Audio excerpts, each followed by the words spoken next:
تو یہ منافق شخص حیدر مہندی، اس کے حوالے سے ایک بات بتاؤں کہ ایک یہ فارمولا ہے، اس کو ایک پیمانہ ہے، اس کو اپنے ذہن میں بٹھا لیجئے کہ once a spy is always spy. دوسری بات یہ کہ جس کسی بھی معاشرے میں جہاں پر بھی حق کی آواز بلند ہوگی، اس آواز کو دبانے کے لیے جبر اور استبداد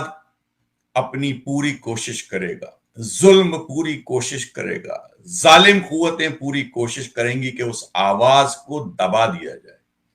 اس آواز سے لوگوں کو گمراہ کر کے دور کر دیا جائے۔ یہی کچھ الطاف حسین بھائی کے ساتھ ہوا۔ جب الطاف حسین بھائی کا پیغام پورے ملک میں پھیلنے لگا اور 23 مارچ 1990 کو مینار پاکستان میں پنجاب کی عوام سے خطاب کرتے ہوئے پورے پاکستان کی جاگیردارانہ نظام کی پروردہ قیادت اس اسٹیج پر بیٹھی ہوئی تھی۔ پاکستان کا جو مروجہ جاگیردارانہ نظام ہے، جس کے تحت سیاسی قیادت، فوجی قیادت اور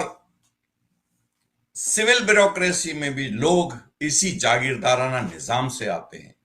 ایک بھائی پیپلز پارٹی میں تو دوسرا بھائی مسلم لیگ نون میں تو تیسرا بھائی پی ٹی آئی میں تو چوتھا بھائی کسی اور جماعت میں۔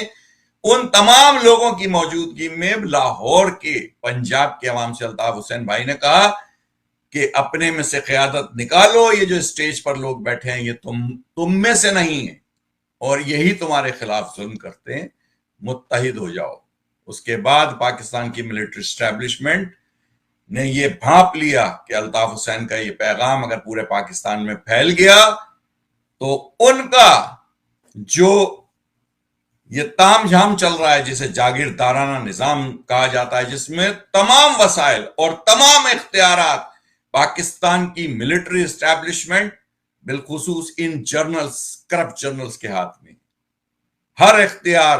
اور ہر وسائل پر ان کا قبضہ ہے۔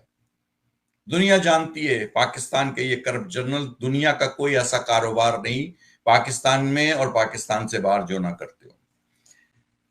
تو یہ سب کچھ الطاف حسین بھائی کے خلاف اس وجہ سے ہوتا رہا ہے۔